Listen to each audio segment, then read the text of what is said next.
Good morning guys.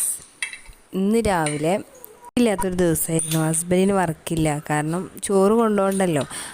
അപ്പോൾ പിന്നെ നമ്മൾ രാവിലത്തെ ബ്രേക്ക്ഫാസ്റ്റ് കടലക്കറി ഉണ്ടാക്കാനാണ് ഉദ്ദേശിച്ചത്. അതിനായിട്ട് സവാള ഉണ്ട്, തക്കാളി ഉണ്ട്, പച്ചമുളകുണ്ട്, ഒക്കെ അരിഞ്ഞ് കറി വെക്കാനുള്ള ഇതിലാണ് ഇപ്പോൾ ഉള്ളത്. മോൻ വീട്ടില്ല, അതുകൊണ്ട് തന്നെ കുറച്ച് എളുപ്പമായി കാര്യങ്ങളൊക്കെ. അല്ലെങ്കിൽ അവന് കരഞ്ഞെണീക്കും, പിന്നെ അവനക്കുള്ള ഫുഡും കാര്യങ്ങളൊക്കെ.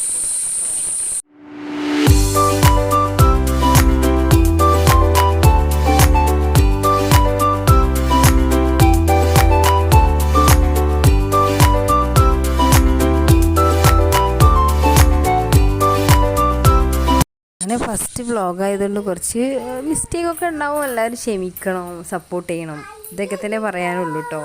ഞാൻ ഇപ്പോൾ ഈ വോയിസ് റെക്കോർഡ് ചെയ്യുന്ന സമയത്ത് എൻ്റെ മോൻ ഒരുപാട് സംസാരിക്കുന്നുണ്ട്, എന്താണെന്ന് അറിയില്ല. അങ്ങനെ എന്തൊക്കെയോ സംസാരിക്കുന്നുണ്ട്, കേൾക്കുന്നുണ്ടോയെന്ന് എനിക്കറിയില്ല. അപ്പോൾ ഗൈസ് എല്ലാവരും സപ്പോർട്ട് ചെയ്യണം. അങ്ങനെ ഞാൻ അടച്ചു വെച്ച് വേവിക്കാൻ തുടങ്ങി. പിന്നെ പുട്ടൊക്കെ ഉണ്ടാക്കാമെന്ന് വിചാരിച്ചു. തേങ്ങാരപ്പ് ചേർക്കാതെ മസാലക്കറി ഉണ്ടാക്കാനാണ് ഞാൻ ഉദ്ദേശിച്ചത്. അതുകൊണ്ടാണ് ആദ്യം വഴറ്റിയതിന് ശേഷമാണ് കൊടുക്കുന്നത്. കുക്കിംഗ് പഠിച്ച് വരുന്നേ ഉള്ളൂ. അപ്പോൾ ഇങ്ങനെ തന്നെയാണ് ഞാൻ ചെയ്യുക. എൻ്റെ ഒരു ഐഡിയ പോലെ ചെയ്യണത്. എങ്ങനെയാണ് ഇത് ചെയ്യേണ്ടത്, മസാലക്കറി എങ്ങനെയാണ് ഉണ്ടാക്കേണ്ടത് എന്നുള്ളതൊക്കെ നിങ്ങൾക്ക് അറിയുണ്ടാവും. നിങ്ങൾ വേറെ രൂപത്തിലാണ് ഉണ്ടാക്കുക. ഞാനിപ്പോൾ ഇങ്ങനെ ഒരു ഐഡിയ പോലെ ഉണ്ടാക്കിയിട്ടുള്ളത്. അപ്പോൾ നിങ്ങളവിടെ എങ്ങനെ ഉണ്ടാക്കുന്നതെന്ന് കമൻറ്റ് ചെയ്യണം കേട്ടോ. ആയിരുന്നു ഇന്നത്തെ ദിവസം.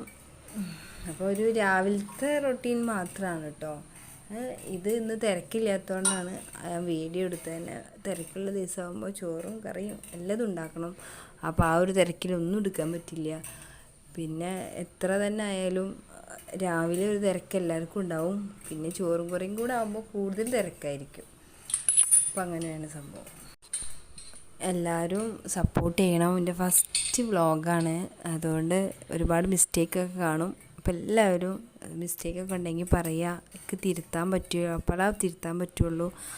അപ്പോൾ സപ്പോർട്ട് ചെയ്യാം മാക്സിമം. എല്ലാവരും സപ്പോർട്ട് ചെയ്യണം. വീഡിയോ ഇഷ്ടമാവുകയാണെങ്കിൽ ലൈക്ക് ചെയ്യണം. എല്ലാവരും കമൻറ്റ് ചെയ്യണം കേട്ടോ.